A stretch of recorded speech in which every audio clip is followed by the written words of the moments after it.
So if I were to go around over here on my address bar and type in something like wiki, let's say for example, then it shows up some suggestions over here.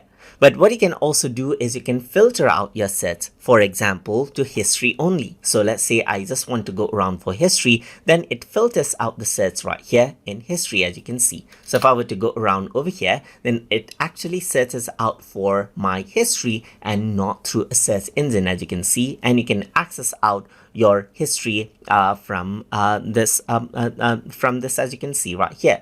Like you can go around over here onto Microsoft Edge right here, and this is what you search from the history. Let me just go around and type in wiki, and let's go around onto favorites. And then what happens is that it searches for your favorites over here. So you can search for different parts just like this, as you can see. And you can go around and access it out from your favorites.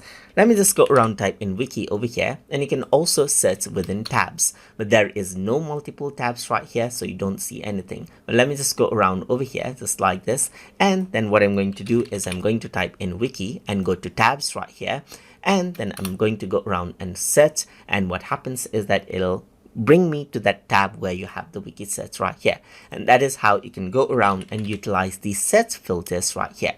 You can also go around over here and then let's say for example disable this. So to do that, I'm going to go around onto privacy search and services, and I'm going to scroll down, and over here you can see that address bar and search is an option. And over here you can see that search suggestions and filters are here. So you can simply turn off the search filters, and then you don't get that option anymore as well.